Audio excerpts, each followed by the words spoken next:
everybody can feel like a minority in some way, right? There's something that can make you feel like you are being left out or excluded or whatever that might be. And so as a female in commercial real estate, I certainly felt that going to and the different networking events, and the guys, no offense, Moses, the guys would just all be congregating and I'd be like, okay, who am I going to talk to? So it was just one of those, I just kind of like a Bridget Jones moment, if you've seen that movie, the first one where she just walks up and tries to have a conversation about Chechnya, into this group of people. They all look at her like she's an idiot. That's about how I felt. Okay. So I said, well, you know what? I know I have a brain. I can figure all of this out.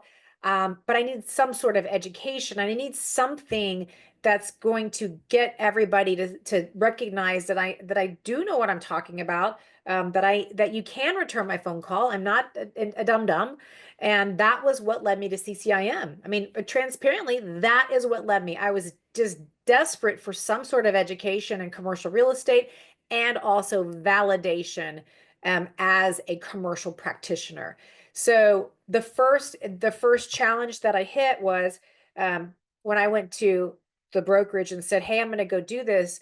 They looked at me like, "Are you out of your mind? You've been here 3 months. You know nothing about commercial real estate, and now you're going to attempt to get the most difficult designation out there." And I went, "You betcha." Because nothing fuels my fire more than somebody saying that I can't do something, right? So, of course, I get that whole attitude of, well, I'm going to prove them wrong. And I did. And I got my CCIM designation in 8 months. The hardest piece is always the portfolio. Thank you, Sean. The hardest piece is the portfolio. But where I got lucky in a sense is that when I was in office leasing at the time, and they had me on a project where I was leasing a lot of smaller office spaces, which, those go all day long, right? 500, 800 square foot office space. So I was able to get my portfolio done quickly. And that's the normal hang up of why it takes a lot of people several years to get their designation, because they get all the classes done, the coursework done. They just have got to get those transactions done. So Now, that's how hang on, Cynthia. How did yes, you get it so quickly? What did you say? You got it quick by how? I did it. Well, so two things occurred.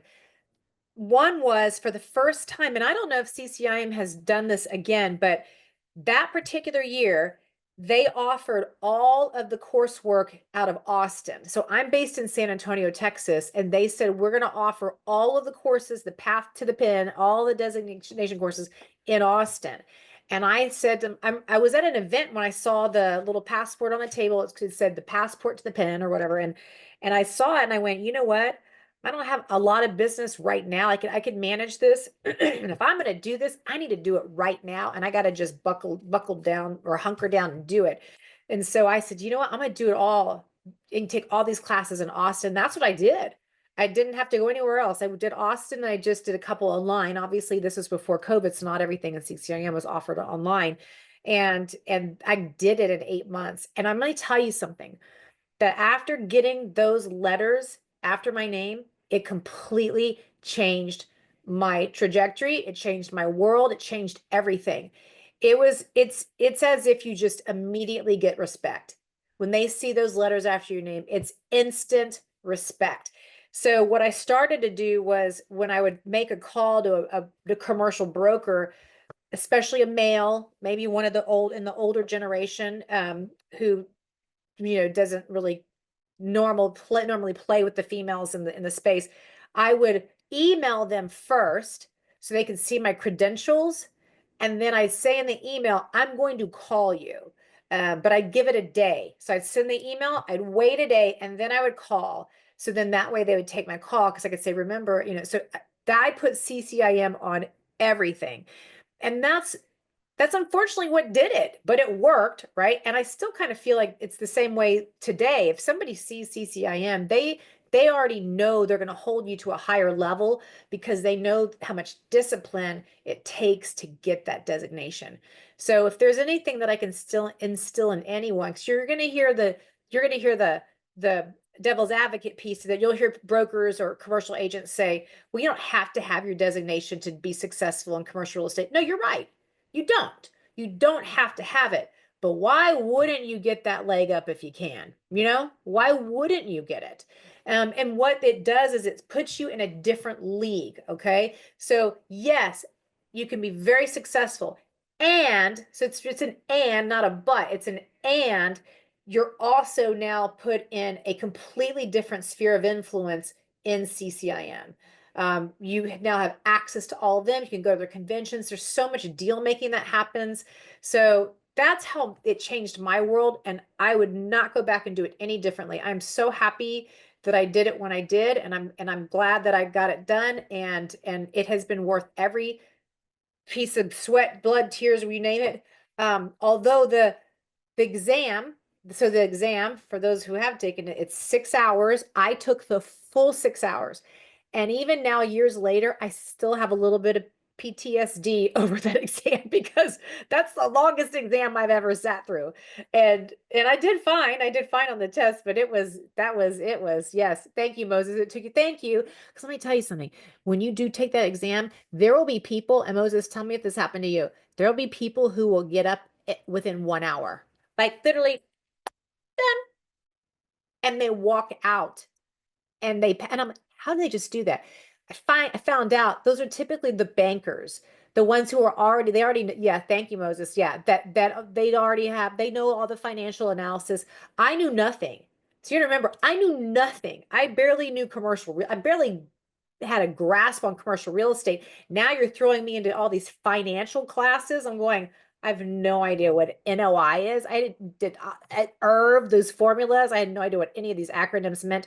I had to actually try, like I had to study for it. So when I saw people getting up so early in that exam, it kind of panicked me a bit because I was thinking, am I going to even pass this thing? But I did. I was fine. So anyway, that's just at least that's one little, at least tidbit about how that works with the exam. But my point is that having that designation, it will change your world, no matter who you are. It will change your situation, your circumstances. So I encourage everybody to continue forward with that. Now, Sean or Cynthia, did you want to ask me questions, or do you want me to just keep going and ask the group questions? Well, you know what? I like the way you're flowing. I mean, exactly what you're sharing is what they needed to hear. I mean, the fact that that exam is 6 hours. I know the individual exams for each coursework are like 4 or 5 hours too. So I guess that's kind of preparing you for that final thing. I do want to ask a question, but please feel free to flow how you see fit in this and what comes to you. But you're married. You have a child. You were doing this as your child was younger, middle school. How did you balance that time wise? I know you said you got it all out of the way, but Yeah. how did you manifest all of that with what else you had to do in your life? Yeah. So I will give you my whole philosophy on the balance thing. I wish it existed, but I just don't think it exists. When you are going for the gold, like when you are really aiming for that big goal in your life, whatever it is that you're trying to accomplish, you're gonna have a lot of times where there is no balance at all in your life, and there's nothing you can do about it, and that it is the way that it is. And that's where you really have to have your tribe, as I call it, your people, your support team around you to pick up those pieces. Like whatever, wherever you're dropping the ball, you've got to have somebody there to pick that up for you so you can take that off of you. So how I was able to pull it off, my daughter was younger, is that I just made sure that I had all of her childcare arranged prior to leaving town. And then as far as like work, juggling work, when you're sitting in all of the CCIM classes, when you're actually doing it in person, you can have your laptop up. So like I had my laptop up so I could just be watching some emails while I was listening in class. And then after class, I didn't go socialize. I hate to say it, but I was a little bit of a fuddy duddy. I went back to the hotel and I relaxed, and then I actually studied because I just didn't know anything. I was learning it from scratch.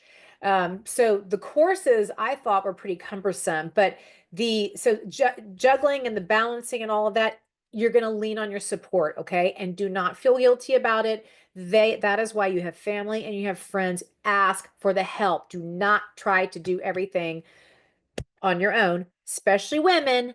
We are guilty as charged of trying to do everything ourselves. No, I got it. Oh, yep, I can help you. I can handle that. No, you're going to say no, and you're going to have your support people around you. Okay.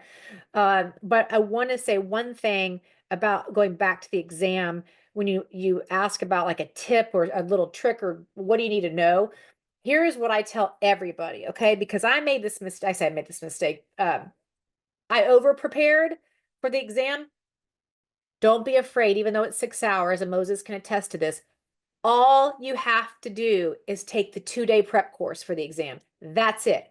So let's just say you've taken all your courses, 101, 2, 3, 4, and all of that, right? And now it's been a year. It's been 2 years, and you finally have your portfolio, and you're going, oh my gosh, I'm never going to pass this test. I'm just not going to finish this, right? No, finish it, okay? You don't need to remember anything. They're going to teach you in that 2 days what you need to know for the test, okay? And I dragged with me to Austin all of my books. I did all of this crazy stuff. You don't need any of that. You don't need any of that. Okay. You just go to the 2-day prep course. They're going to give you a little skinny book. And here's my tip. I tell everybody this little secret. Okay. Because this is probably the best tip of all. And I just happened to do it. And I'm so glad that I did. When you're sitting in there in the 2-day prep course, they're going to have, like I said, examples of all kinds of questions that you're going to see on the exam, but in a different way.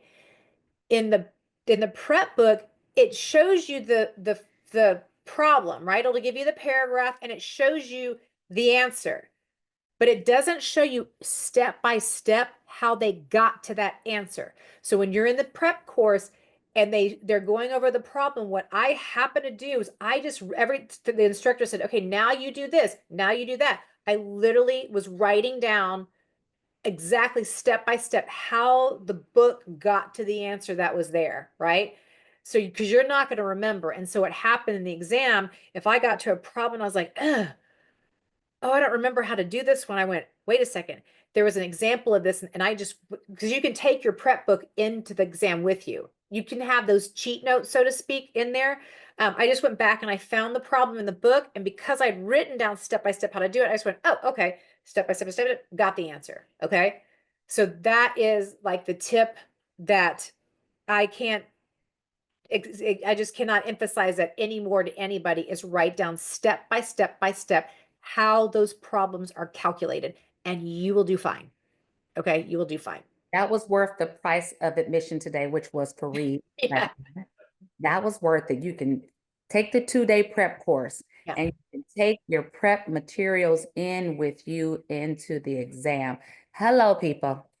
Yep. Now you can have your computer. Yeah, it's a little bit different now because you can have your computer. And actually, I think we did oh gosh. I think maybe mine was computer. Okay, it's been so long now, I can't even remember. We did a scan. I know we had a Scantron, but I think now it's all touch on the computer. But either way, you can bring all of your CCIM books in. You don't need them. So here I show up for the day of the exam with like a suitcase of all of my books, thinking that, oh, I'm going to go look it up in the 101, which is like this thick. No, you just need the prep book. That's it. Okay. Yeah.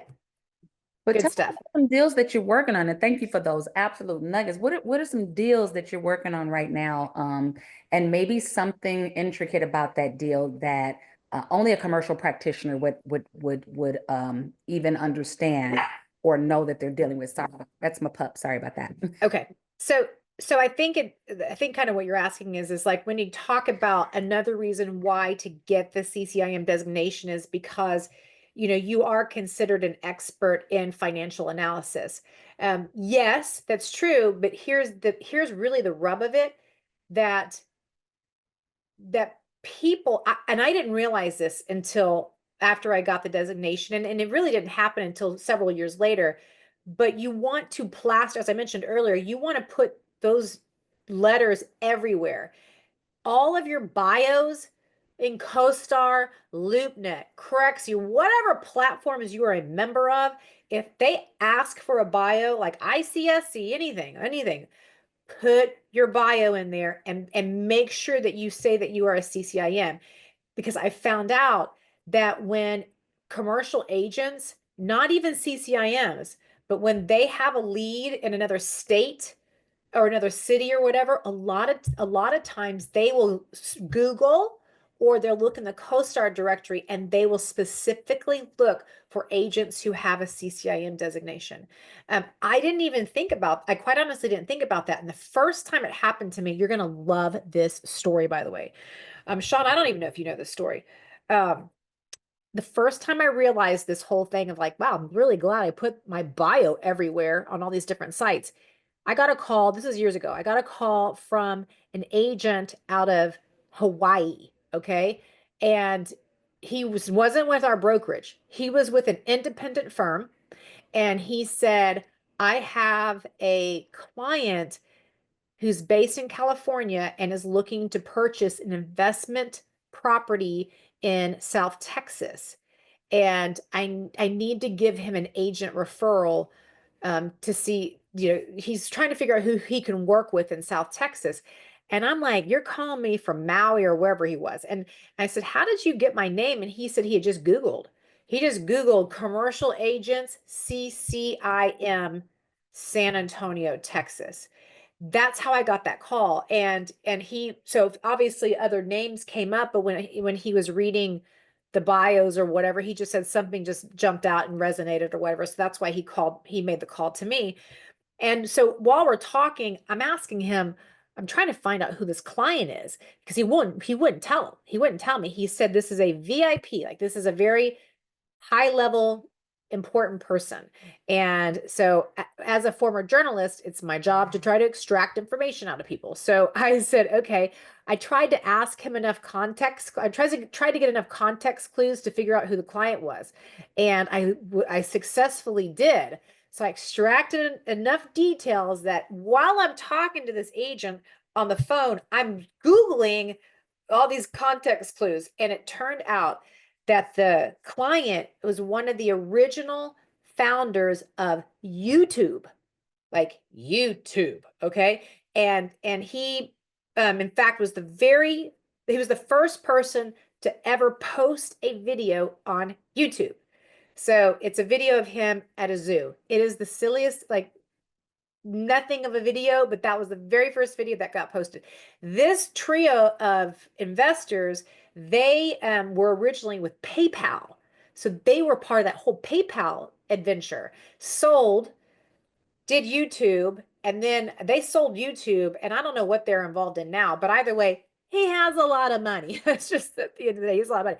So the agent never told me the name, but we got the business, and he said, "Let me get with the client, and then I'll send over the referral form." And then he sent the emailed the referral form the next day, and we saw the name of the client, and it was exactly who we thought it was. But all of that came traced back to the fact that he just was searching for a CCIM in that market. And so I've had those experiences where random people will call me and say, "Hey, would you want this referral?" And I always ask, "How in the heck did you find me?"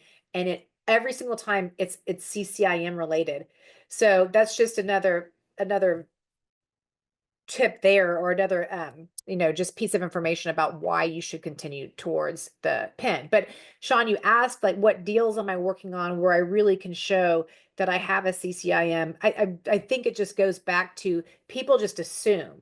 People just assume it's like this natural thing that gets attached to you when they see that you have those letters. They just naturally assume that you're going to have that acumen. For me, interestingly enough, the financial piece of it that we learned in CCIM, I'm not in investment sales, and so I don't use it on a daily basis. But what I learned in CCIM is more, I've translated it into other fields like data and analytics. So your brain, they teach you just how to look at things a lot differently. And so now I consider myself, I don't want to say an expert, but I am pretty proficient in the whole data and analytics world. I understand all of it, and I'm in retail, so you really have to know data and analytics if you want to, be successful in retail. But having that also behind you, and being able to explain to a client the why behind a lot of it, not just handing them a report, but being able to say, this is the reason why. All of that critical thinking I learned in CCIM, because they teach you how to dissect situations. There's so many case studies that they take you through. And really a lot of that will happen to you in real life, or at least a version of it. And it's taking those critical thinking skills and applying it with different, whatever the trend is at the moment, AI, whatever that might be. So that's how I would say I'm probably using CCIM the most, is just in the way that I think and look at deals. That leads me into a segue, because you're talking about, how you're using the critical thinking and your case studies for your deals. Retail is what you're into. You're the retail queen. That's one of my babies too. I love retail. Why did you choose retail? Like, there's so many asset classes we could choose. What made you say retail? That's it for me. I love that question. So I want to first start with, if you are in a secondary and tertiary market, don't feel bad if you have to be a generalist. We get it. But if you have the opportunity to be a specialist, do it, because you can become the expert for it. And to Sean's point, within our company, because now I've been around long enough, and everybody knows that, oh, talk to Cynthia, she's the franchise queen. Like, she knows everything about franchise, because I have like that ultra niche. And not many people have that ultra niche. And when you do, you become kind of the household name with that. So that's what I would say, if you can specialize in it. But getting back to why retail, I started in office, and I started on the landlord side. And this is where you have to decide for you, what do you really want to do? Like, what fits your personality? And let me tell you what doesn't fit my personality.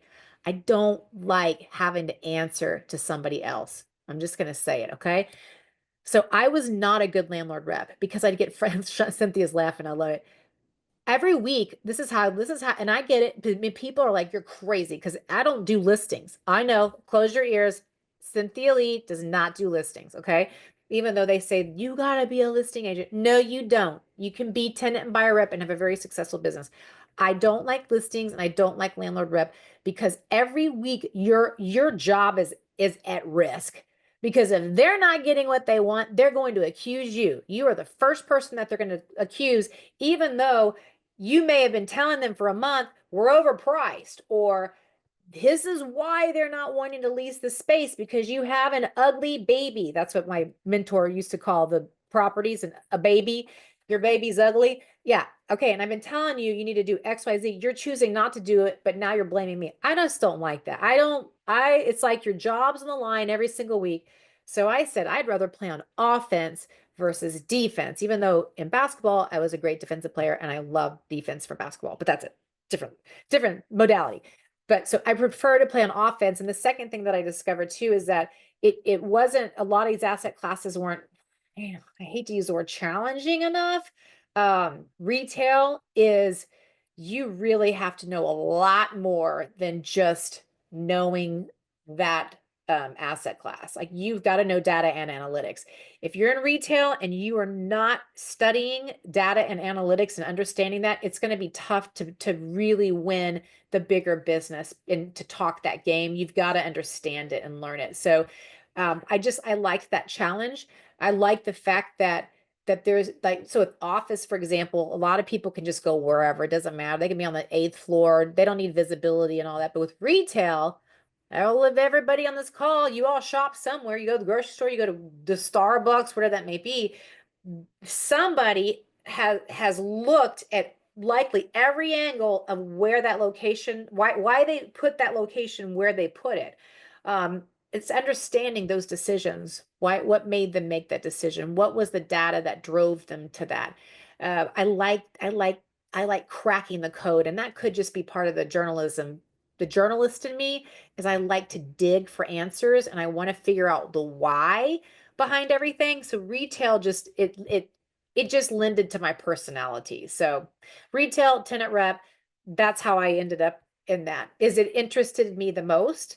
And I love it. Like, I do it every day. Like, I get excited every day. So if you're doing something right now that doesn't get you out of bed in the morning, and you're going, oh, I have to do this again, I hate it. Don't do it. Don't do it. Like, quit and go do something else. I'm dead serious. Like, if you're not happy and you're just doing it because somebody said you had to do it, don't do it because you're wasting your time and the end is inevitable. You will end up breaking up with whatever career that is or whatever it is that you're the path that you're on. You have to do what's going to make you happy, as cliche as that sounds. And I keep referencing Sean because I've known Sean a long time, and I know that Sean thinks in that mindset where you got to do it what's going to make you happy. So whatever you're working on right now, if it doesn't get you passionate, like look at how passionate I am talking about retail, a shopping center. I get excited about talking. Like, did you see that? Why would they make the decision? Oh my gosh, I wonder if they considered this. Like, I love talking about it. So that's how I know I'm in the right space. Ask me about something else. I'm going to be like, yeah, it's fine. It's good. I can give you the answer, but it doesn't get me out of bed. Let me angle over to those tools for that data and those analytics. What are some tools, some of your go-to tools that you use? Oh, that's a great question. And it's funny enough, where do you think the answer leads back to? CCIM. I'm going to tell everybody right now. So like I said, huge into data and analytics. My husband owns an analytics company now. His family's a franchisor. And now he's super into the analytics piece of it. Um, we both agree, and he's always talking to the CCIM Institute about site to do business. Site to do business is the absolute best data platform out there with Esri and Arcus. You cannot find anything better. Okay. Yes. Do I pay for Placer AI? Yes. Because in retail, I like having Placer. I do enjoy that platform and I pay for the full version of it. And it's been worth it. But at the end of the day, like when you really get into the analytical piece of it, site to do business is such an incredible, powerful tool. And if you have, and as a CCIM candidate, you have access to it. Is that correct? I think you do, right? Yeah, you have to have a national membership in order to have access to it. But yeah, absolutely. Okay. Okay. That it is worth it. It is worth it, especially if you're doing any, and here's the thing. It doesn't have to just be retail. Site to do business can do land things. It can do anything. Like take the classes. I took the classes. I actually brought a site to do business class to San Antonio because I'm such a huge believer in it. That is a platform that you really, really should get to know. So even in your candidacy, take the site to do business classes and learn it at the highest level that you can. You will just be blown away by what it can do for you. Because if you just use kind of the surface level of it, yeah, it's great, right? But if you really want to win business and separate yourself from everybody else, get to know site to do business. It's your best friend. You don't need anything else. You really don't. Like I said, I keep Placer because I like it and it's a fun thing that I show clients and whatever else, but I don't have to use it. But those are the two platforms that I've tried a lot of different platforms, by the way. Those are the only two that I now hang my hat on. Yeah, I love Site to Do Business. I actually had Ron do a couple of trainings. I did a couple of trainings with him, and we'll be having a training for the 2025 cohort with our mentors, Good, mentees. good. So definitely something to put in mind. And the thing is, our mentees and get and mentors actually get a complimentary membership with our chapter for the first year. But the Site to Do Business is a national membership. Okay. Yeah. Yeah. Gotcha. Because here's the truth of the matter. The competition's using it, or they're using something. The competition is showing, here's the thing. The competition is showing up with data reports and cool marketing thing. That doesn't necessarily mean it's accurate, but they're showing up to presentations with that. You have to have something in your tool belt like that in order to compete. At least for some good, solid big business. 100% agree. And it's impressive. I mean, your client might not even read the whole thing. It's just Right. impressive. Very Yeah. impressive, robust. Yeah. Yes. Yeah, good stuff. Yeah. So what I would like to ask the group is what questions do you have? Maybe what challenges have you come across? Or what direction are you looking for? Anybody can come off mute. You don't have to be on camera. Where do you feel? Do you feel stuck anywhere? That's a great question. Anybody feeling stuck where they are in their commercial journey? Anybody like having pipeline issues? I know, don't be shy. Don't be shy. Thank you, Cynthia. Pipeline issues. So for example, a lot of people, you might hear the mindset of, oh, it's so tough right now, right? It's so hard to get business right now. No, you can be successful in any real estate market. You can be successful, right, Sean? Gary Keller says this all the time. Gary Keller says, yes, the market, obviously, you'll have your data, your set, whatever, whatever. But at the end of the day, I'd like to hear what you all think is the answer of how is it, or why would I say that it doesn't matter what the market is telling you? How is it that you can still be successful despite those market statistics? What do you have to do? Success is a One state word. of mind. Say it, Thurston. Success is a state of mind. So I really don't care if the market's up or down. I just need to sell X number of units and I need my unfair share of whatever business is on the table.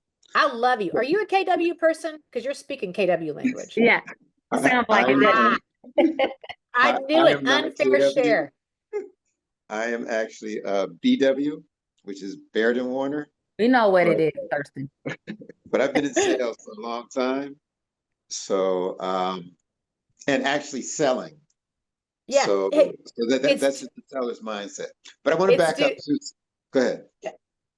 do the I, I, work, right? Gary says do the work. That's it. It's a mindset and it's just actually doing the work. What were you gonna respect the say? process. Respect the process and the results will come.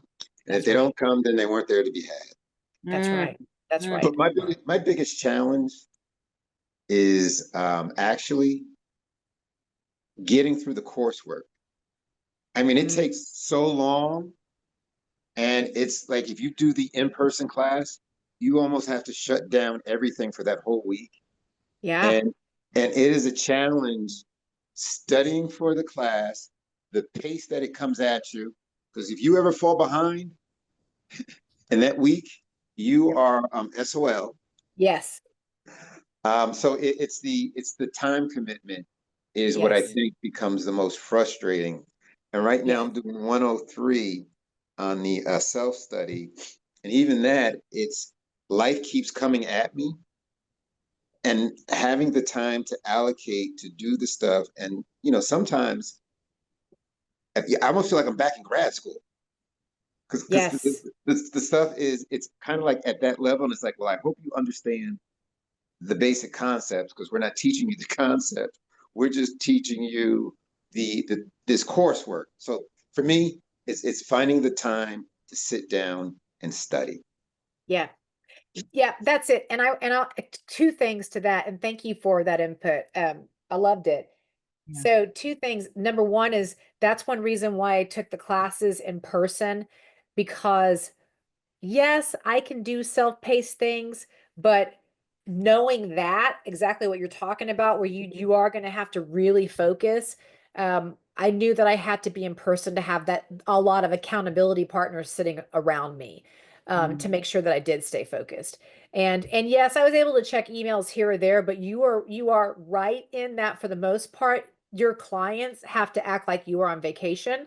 And I also had backup. So I looked at who in the brokerage could assist me with certain projects. And I just had to bring them in and give them a small percentage and say, hey, look, while I'm gone this week, I need you to cover this. If anything happens, I'll throw you 5% or whatever that looks like, because it's challenging. The second part to it too is that, and I love that you're talking about how it is laborious, right? That's why there's so much respect for the pen, because of exactly that. Because they know, CCIM knows that, and everybody knows that if you can make it to the end, then you really have gone the extra mile. It's almost like climbing Mount Kilimanjaro, right? A lot of people get up halfway and they're like, I can't do this anymore. This is just too much. But those people who say, you know what, I'm going to just do it. I'm going to just forge forward. I'm going to figure it out. It's a pain in the rear end. I'm having to sacrifice my weekends. I remember taking exams on the weekends, like the classes that I did take online. I remember exactly where I was. I remember the day, the weather, everything. Because I'd be sitting there thinking, looking outside on a Saturday going, oh my gosh, it's gorgeous weather. And here I am sitting taking a class or an exam on a Saturday or Sunday. But they're weeding they want it's like boot camp. It's like Navy SEAL, where they like starve those guys to death and then they bring a truckload of donuts just to entice them because they're looking for the ones to throw in the towel. So you're not going to throw in the towel. Nobody on this call is going to throw in the towel. Not that you were going to, Thurston, but that there's a purpose to all of that. because they want those who can make it to the end. Are you going to make it to the end, friend? Oh, most definitely. I haven't come this Okay, good. far to give Good. up, but I must admit, the thought did cross my mind. But Uh-huh. then I said, it would be a shame, given the fact that I put in all this time so far, Right. to quit now and not not reap the reward that is at the end of Yeah. Good right for you. Good for you. You'd be surprised, maybe, at how many people there are who did exactly that, who got all the way to the end and they were just waiting on that portfolio and gave up. I have been so surprised at how many people have started this designation. I think a lot of people at least take 101. That's usually the big class, or everybody's in that class. But by the time you get to 104, it's like it whittles down, right? So the herd thins for sure, but I really was surprised because I've said to a lot of these people, I'm like, why would you subject yourself to all of that and not just finish it? Because there is like a statute of limitations. I don't remember what the number is for CCIM of how long they'll let you linger out there before getting that portfolio done without having to before your classes expire.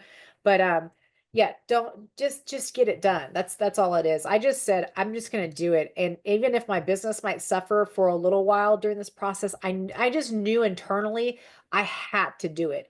Just I had that drive that just said this is I knew it was going to change my world, which it did, right? And so that's what kept me going. And I was by myself. I went to these classes, I didn't know anybody.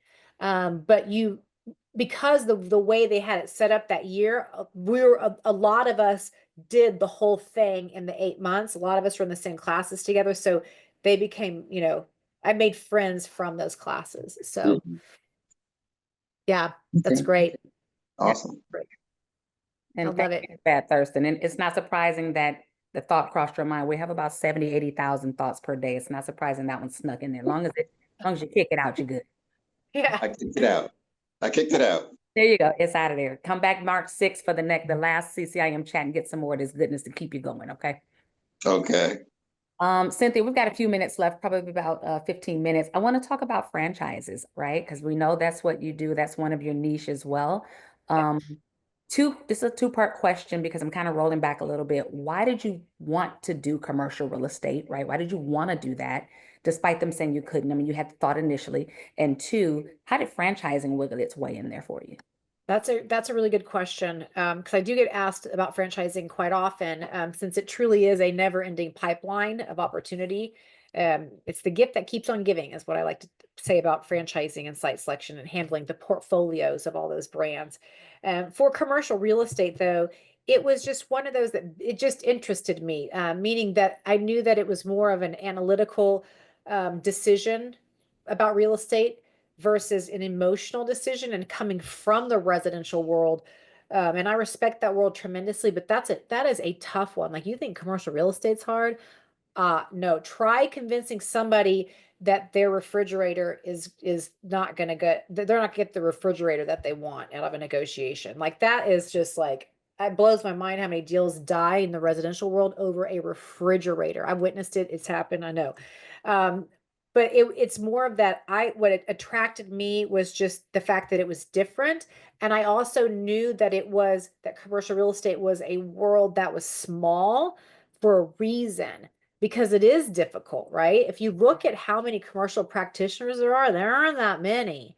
I mean, I'm in San Antonio, and I think that we may have just a few hundred compared to like 8,000, I think, residential agents. So I wanted to play in a smaller world. I've always liked that, playing on the smaller with smaller groups of people in that sense.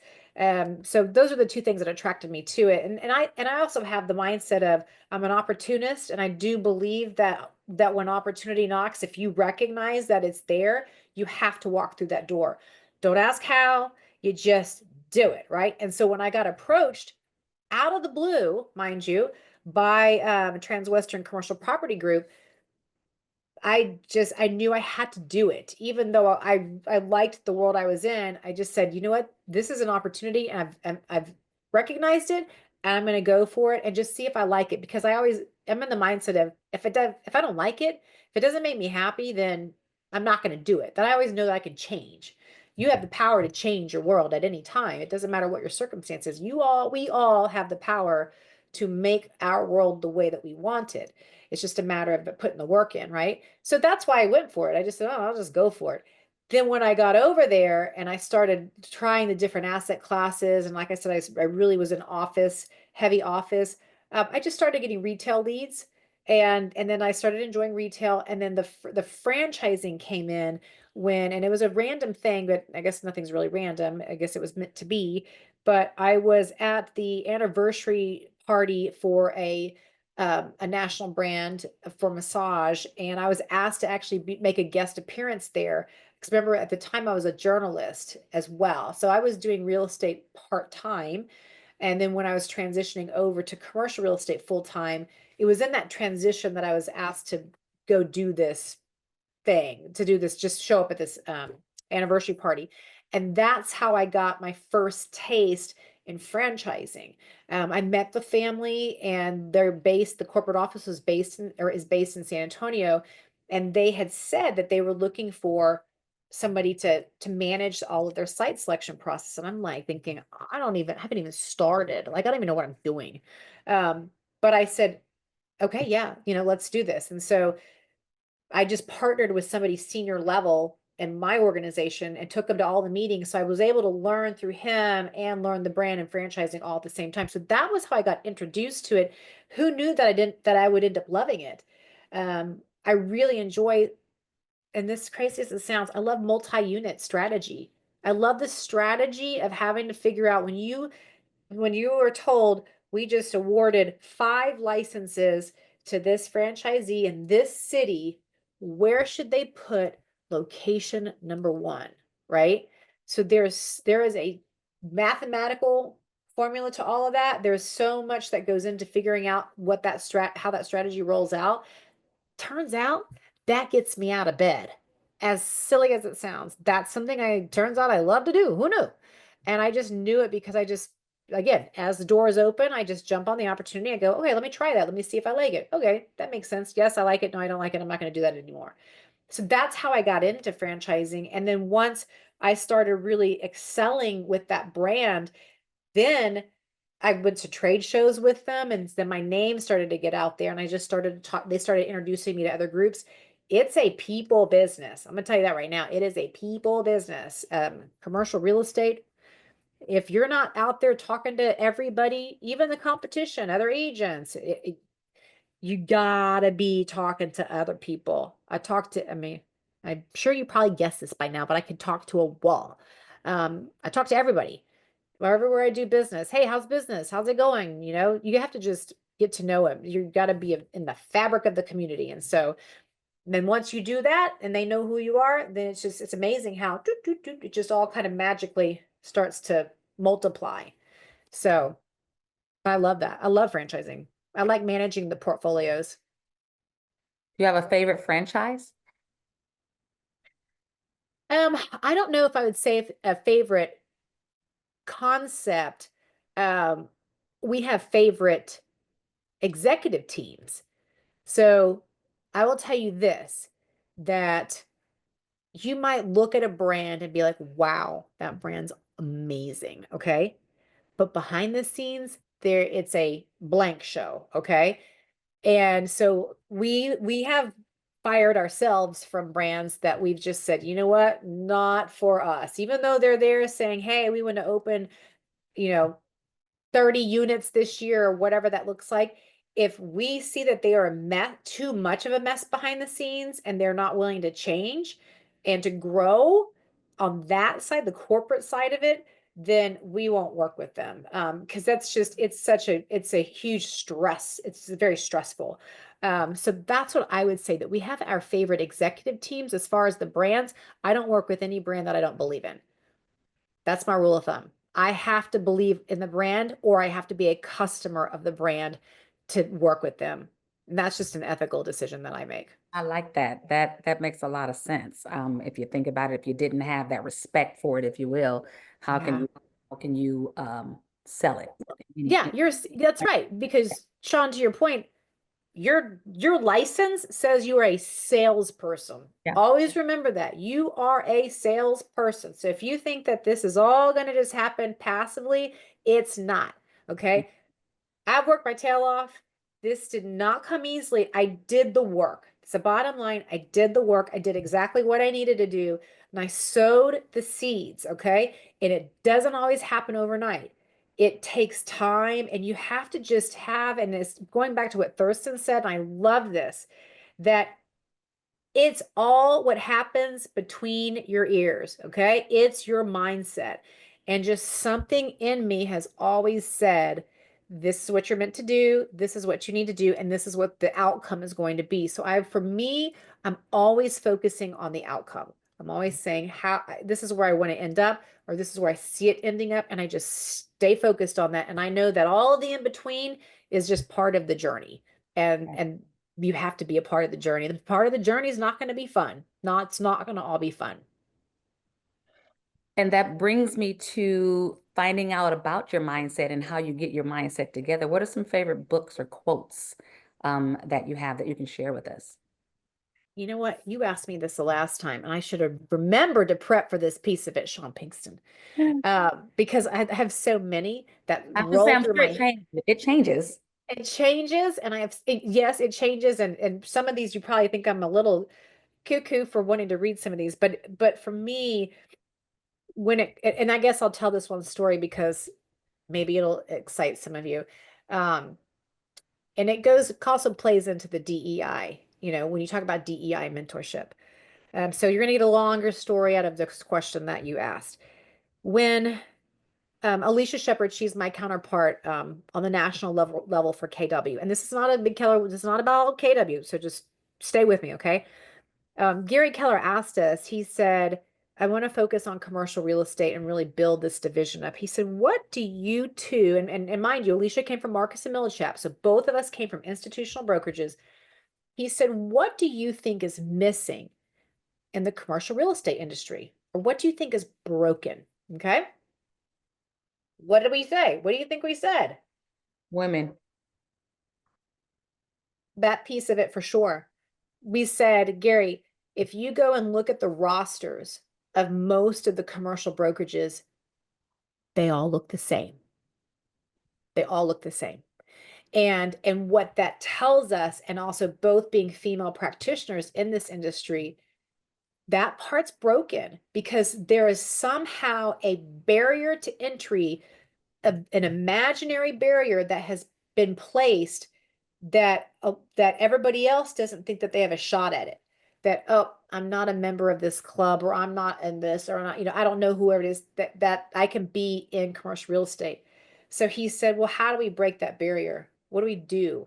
And we said, well, the piece that's missing is the educational component. And we told him, we said, CCIM is a different league. CCIM is your upper echelon. Okay. That's like the best of the best, the cut above everybody else, right? But what's missing is just that baseline, foundational, where do we start, right? How do you even just start your business in commercial real estate? So he said, go build that. Go build that, and let's put that into KW Commercial. And so that's what we did. So we built that, and as soon as we put in that foundational program, it's an 80-hour program that all the new commercial people have to take. That is when we saw our roster of commercial agents change dramatically. And I was so proud, even after just year one, and I sent it to Gary Keller. I said, I took a screenshot. I said, look at our roster. And now let's look at the rosters of all the competition, right? This is what makes me happy. The fact that we now have broken the barrier of entry into commercial real estate. So that was what we felt was really missing there, was that educational piece, is saying, hey, anybody can get into this game. And it turns out we have a lot of talented people. No, I'm just talking about in general in the world, who have turned out to be really good commercial practitioners that never really thought that it could be possible. So that is what I would say is that for me has been one of the biggest factors in really moving this ball forward. And then the other piece, when you're, again, circling back to books and quotes and all of that, okay, Is the other thing that I told Gary is I said, so many people believe in mindset. And Gary Keller, mind you, everything he does is about mindset. And I asked him, I said, in looking at the way that you like have built these classes and whatnot, to me it seems like you believe in energy work, like energetic, chakra, like that, all of that, right? But you just don't call it that because you go more mainstream and how you it's like it's disguised in mainstream titles and things of that nature, when in reality we're all saying the same thing, right? It's vibrational energy. It's whatever you vibrate internally is what you're going to vibrate externally. And that's what gets you more business, friends, family, whatever. Okay. So I said, one of my goals in commercial real estate is to be the first to really put that out mainstream of how much energy work really goes into real estate. And how many practitioners are doing a lot of this and no one's talking about it because they think it's taboo. Okay. So I know that's a little woo woo out there, but it's happening. We've already been beta testing it over the past year within our group. And now I've launched a new class called Inner Game. And we're actually launching it next week in Las Vegas. And then we're going to be doing it quarterly, and then it's going to build up to be bigger. I'll be doing a podcast, et cetera, et cetera, et cetera. But it's all about how to get right in yourself, because that's what you got to get right, is what's happening on the inside first. And then that's what's going to affect your business and your success and everything that follows after that. So I would say when it comes to books and quotes and all that, because I know we're running out of time, is I'm going to just be general and just say anything right now, especially that has to do with mindset and that inner child and any kind of inner like vibrational energy work. Um, those are the books that I'm reading right now. But I've read a Right. whole bunch of them, don't get me wrong, but that's like where I'm Right. really focused right now. So, I love that. Well, I'll drop one. Well, we got 1 minute left. And it's one of my faves. Actually, my husband and I are reading it together right now. And it's called Breaking the Habits of Being Yourself. oh, I love that. Breaking the Habit of Being Yourself by Joe Dispenza. And Oh, love the, him. yeah, right. The introduction is about 15 pages. Okay. Just the intro, right? He's like a neurophysicist, quantum leapist Yes. guy, right? And he's been writing books for years. And just the intro, I mean, that's the price of the book right there. The intro gets your mind ready to read the book. I love that, Sean. I'm gonna have to remember that one because I love Joe Dispenza, and he's a guy that just had a regular job or whatever. He had an accident and then his whole world changed and he got into the whole energy work thing. So that's the direction we're going in. So the next time that you have me on, we'll continue this conversation because we'll have already had some of these classes about inner game, Yeah. and I can tell you what the result is of that. But I have to Okay. jump actually to a national call right now. So I'm I so know. sorry. I have to. It's my national call too. So I'll see you there. Oh yeah, that's true. That's true.